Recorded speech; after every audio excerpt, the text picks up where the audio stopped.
space ka pa sa loob. So, ayun, kaya or camping enthusiast, pero may bubong na siya. Usually tarpaulin para hindi sa likod. Boss, ano masabi mo setup mo? Swabing-swabe si professional camper Pao. Wouldn't do this without him.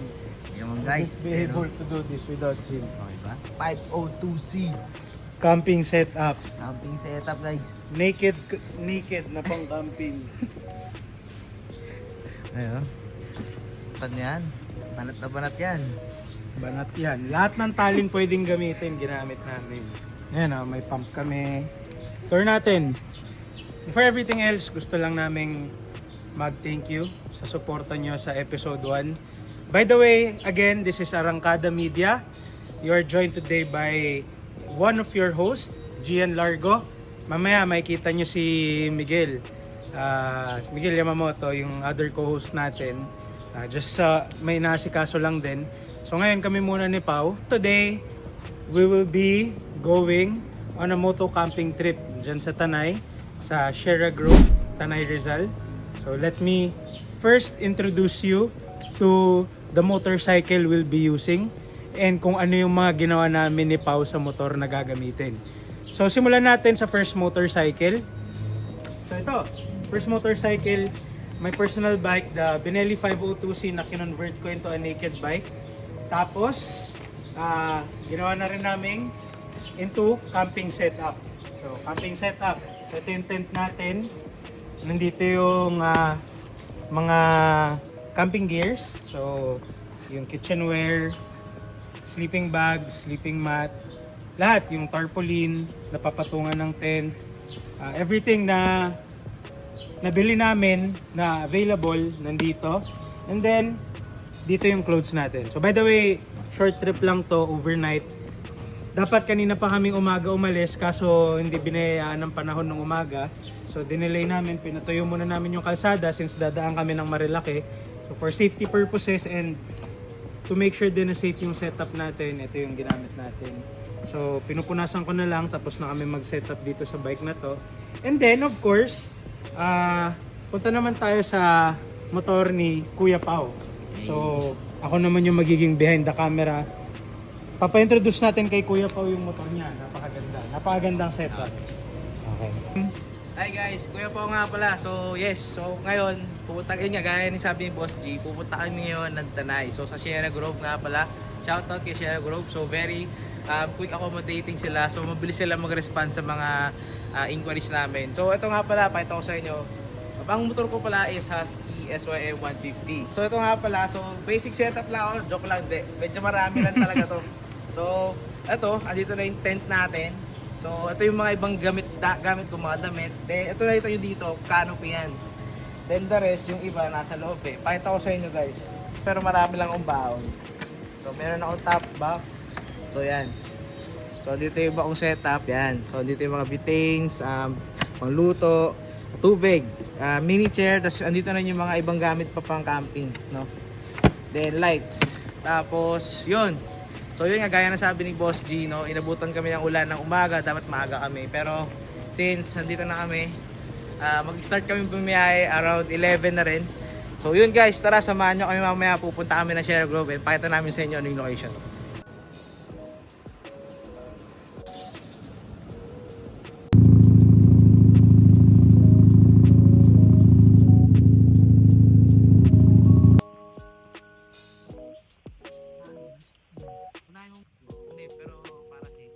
Wait lang. Gusto ko lang kung may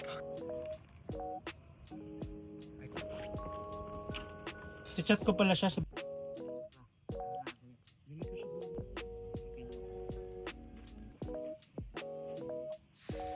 Kasi dagdag ano lang yun eh. Gusto may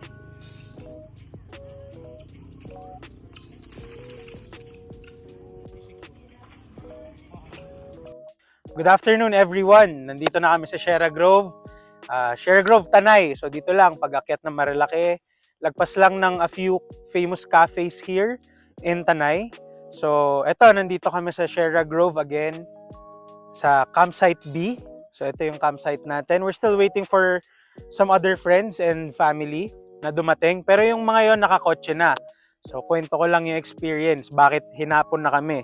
Actually, it's already 5:26, 5:30 basically. Kami ni Pao, pagod na pagod kami, nagmotor kami. Papakita ko lang mabilis kung ano yung binaba namin. Kung saan namin dinala yung motor namin. So after namin mag-twisties sa Marilake, ito yung binabaan namin. I don't know if the camera does justice to it, pero grabe yung slope. Naka road tires ako, naka Angel GT ako na road tires sa motor ko. Tapos merong slight off-road doon. Tapos itong at least meron silang cemented na ramp o parang pathway para sa mga kotse at motor. So masasabi ko naman full or at least a very good camping experience or start of the camping experience. Ngayon, itutour naman namin kayo close up sa mga nakikita nyong nakasetup na tents doon. Tara! Okay, ngayon dito tayo sa close up ng tent natin or yung tent setups namin. At least kami ni Pao, yung pinakita namin karga ng motor kanina na ilatag na namin, na i-setup na namin, makita nyo, ito, nasa likod ko. Okay, so simulan natin sa camping setup ko o sa tent setup ko. So, unang-una sabihin ko na sa inyo, this is my first ever camping trip after a very long time. Siguro high school pa ako nung huli ako nag-camping. So, kagabi lang actually, namili kami ng equipment sa Decathlon sa may SM Chendesitas, if any of you guys are familiar. So, papakita ko sa inyo, let's run through ano ba yung mga nabili ko sa Decathlon. Lika. Alright, so unang-una sa lahat, syempre yung tent natin. So, yung tent na nakuha ko is good for two persons or two individuals. Pero basically, sabi nung nag-assist sa amin, two-person camping tent is advisable for one person only actually, para may konting space ka pa sa loob. So, ayun, kaya kumuha tayo ng two-person tent kasi most likely, or most of the time, sa mga susunod na campings, ako yung gagamit nito mag-isa. And then next, syempre, camping chair. Hindi pwede mawala camping chair kasi may hihigaan ka, dapat may uupuan ka din. So, ayan. Camping chair natin from Decathlon din. So, very compact. Kasya sa backpack nyo, kasyang-kasya to. So, ngayon, mansion tour naman tayo. Pakita natin, buksan natin yung mansion natin. So, medyo magulo, hindi na namin naayos masyado. So, makikita nyo, nandyan yung bags ko. So ito yung ginamit kong bag, ito yung kinarga ko. Papakita ni Pao yung setup ng motocamping later on. Makita niyo sa video, baka mag-pop ngayon. Tapos ayun, so meron tayo sa loob. Ay, bago lahat, meron tayong tarpaulin na patungan. So galing dun sa Decathlon. Isang set ko na siya actually binili.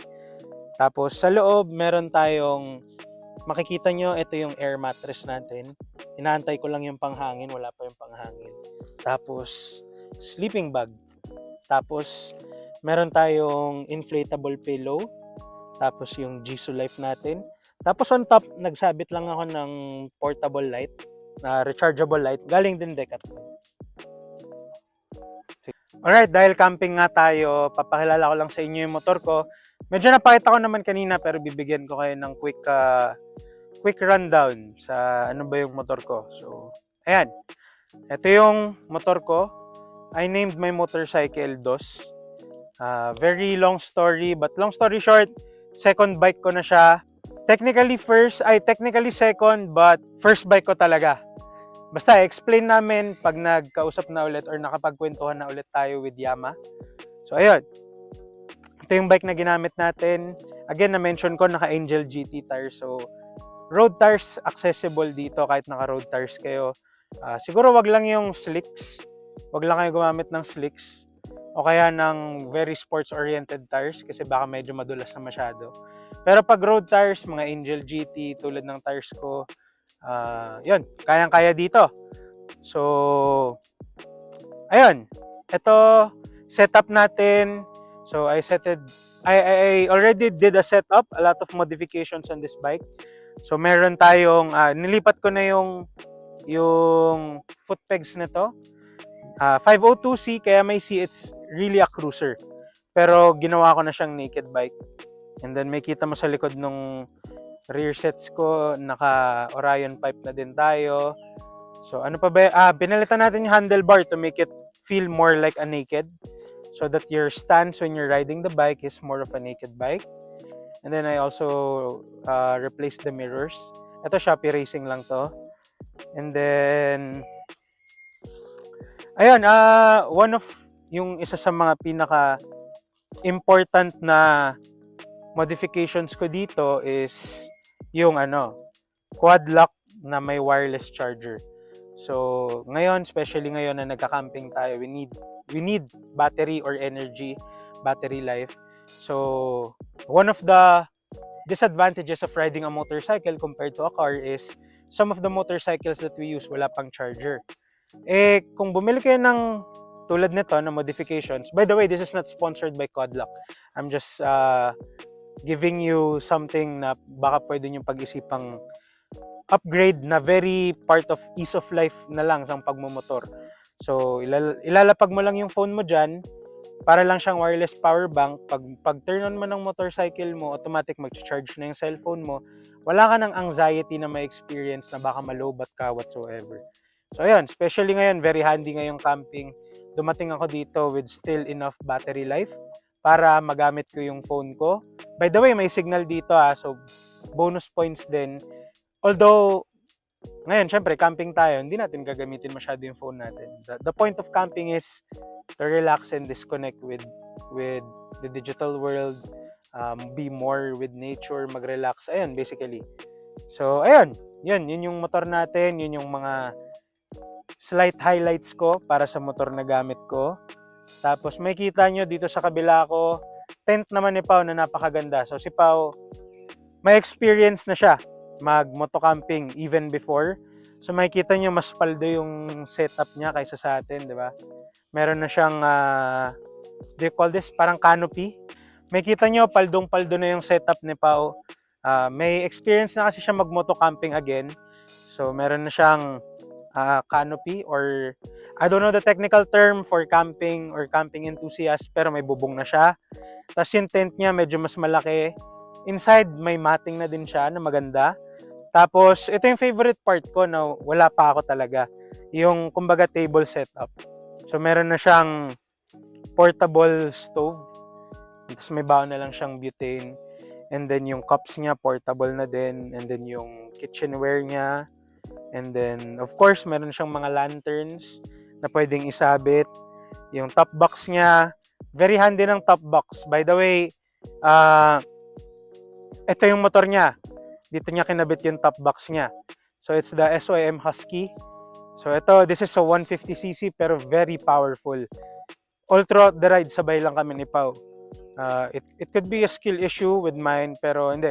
Maganda talaga yung motor, I'd say. Sobrang ganda, ang ganda ng aesthetics.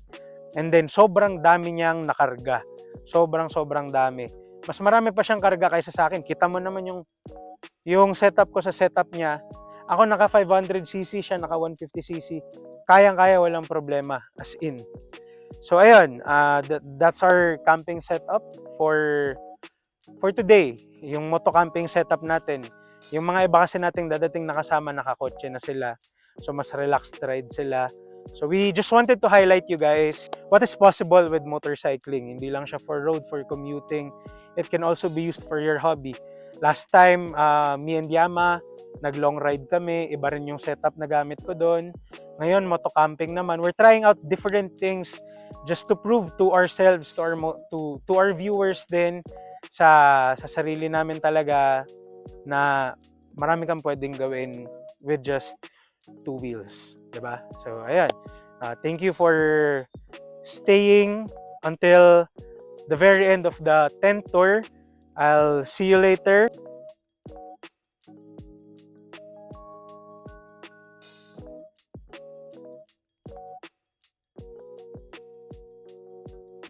Okay guys, nagdatingan na lahat ng mga kasamahan natin for today and tomorrow. Yes, sir! Alright, excited na ba kayo? Kasi excited na kaming lahat. So, ngayon ang gagawin natin, kikilalanin natin ang bawat bahay ni Kuya. So, isa-isahin natin. So, start tayo from the left, ano ba to? Rightmost ko. So, kaninong tent ba to? Welcome to Yamas Humble Adobe. Currently under construction. Nandito na sila foreman eh. Nandito na sila foreman. Si engineer. So, nakita nyo na to kanina. Tent namin ng girlfriend ko. Tapos, tent ni Pau. Tapos, sunod na tent. Okay, nag-set up kami. May dumating kanina. Ito yung favorite tent ko talaga actually. So, yung matutulog dito, 6-footer. 6-footer, tsaka ang kanyang wife. So, ito sila. Dito sila. Tita Con and Senyor. So, yan ang tent nila. And then, yung kapatid ko naman, ito naman tent niya. Anong tawag sa tent na ganito? Yung madali lang, pagkabuka, buo na. So, ito. Tent number 1, 2, 3, 4, 5. Tent number 5. Tapos, ang tent number 6, ito. Kasi, ang may-ari ng tent na to, nag-iihaw pa. So, mamaya papakita natin. Galing ding Decathlon yan. Binili ko kahapon. That is for my father and my mother. Sila ang gagamit ng tent na yan. So, setupin natin. Tapos, makikita nyo pag buo na. Alright guys, see you later pag buo na yung sunod na tent. Okay, so mag-i-interview tayo ng mga bumubuo ng tent. First interviewee.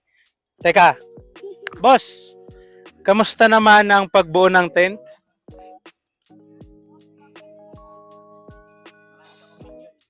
Grabe, ang dami mong sinabi. Tinatanong ko lang kamusta eh. Hindi. Okay, so in all seriousness, tanungin natin yung mga bumubuo ng tent na nandito kung kamusta ba ang pagbuo ng tent. So, madam, magpakilala ka tapos sabihin mo kamusta ba ang pagbuo ng tent ninyo. Hi, I'm Ariane. Ewan ko. Call a friend. Call a friend. So, busy ang aming foreman eh. Huwag niyo muna guguluhin. Siniset up natin ngayon yung skeletal frame ng ating tent. Nakalatag tayo ng banig sa baba. So, usually tarpaulin para hindi masakit sa likod pag hiniga natin. Ibang materyales ng ating tent ay nandun pa tulad ng air mattress na binili natin. Yes. Tsaka sleeping bags at inflatable pillows. So, mamaya makikita natin yon. Currently, work in progress tayo, no? So, inaasahan namin matatapos kami in 10 working days. Yun. Nasa na kami? Nasa opisina na kami. Okay, sunod. Tanungin naman natin yung girlfriend ko, Lexi. Kamusta ba pagbuo ng tent? Ang dali, sobrang dali. Dali lang, no? Madali lang. Dali lang bumuo ng Madali tent. lang bumuo ng Pagdating mo, buo Buo na. na. Wala ka nang kailangan gawin. Okay. Hihiga ka na lang. Alright. Next. On to the next. Nagtatawag. Sakto, tinatawag tayo. So, kumusta ang pag-ihaw-ihaw? Nag-ano pa lang ako papaapoy. Kasi kailangan gabi na. Kailangan makapag-ihaw na tayo. Ano bang mga iihawin? Ang tawag dyan is sa English, unicorn fish. Sa Ilocano, sungayan. Sa Bicol, surahan. Talagang intended for ihaw lang. Masiram, sabi sa Bicol. Masarap. So, eto mag-enjoy lang kami. Very good ang weather. Walang ulan. Sakto, hindi mainit. So, abangan nyo mamaya yung pag-inuman namin. Abangan ang inuman. Sabi nga sa Ilocano, naimas, in Bicol, masiram, in Tagalog, masarap. Very diverse culture, pero sama-samang nag-e-enjoy ng camping. Alright, so sa sunod na kasama natin mag-camping, tanong naman natin, kamusta ba ang Sierra Grove so far? So far, malapit-lapit, medyo matarik lang, pero maganda naman. Parang talaga. Nice for camping talaga. And this will be a good venue for all our riders. soon to be able to experience the ambience and the nature. First time mo ba mag-camping, senyor? Yes, first time ko mag-camping. Kaya nga dala namin lahat yung mga kutsyon namin, mga electric fan, yung pala hindi pwede. So for context guys, dala ni senyor yung buong bahay niya. So magsi-set up na sila ng mansion nila. Ito nga pala yung sinasabi kong mansion nila. The Pink Mansion. Ay parang sa Vietnam, The Pink Church, dito The Pink Mansion naman. Sunod naman, interviewin natin. Yung pinakita nating in 5 seconds buo na yung tent. Kamusta yung pag-setup? Ang dali lang ng tent ko. 2 seconds lang yung pagbuo ko niyan. Kinaiinggitan siya ng lahat ng nandito guys dahil sobrang dali lang daw buuhin ng tent niya. Walang kahirap-hirap. At dahil dyan, siya ang bubuo ng tent ng magulang namin. Excited na ako. Eto na yon. Tignan mo, wala pang gumagalaw. Ito kasi yung malaki. Malaki to. So mamaya, yung nanay tsaka tatay ko, huwag mo sasabihin doon sila matutulog sa tent ko. Tapos kami ng girlfriend ko dito sa malaking tent.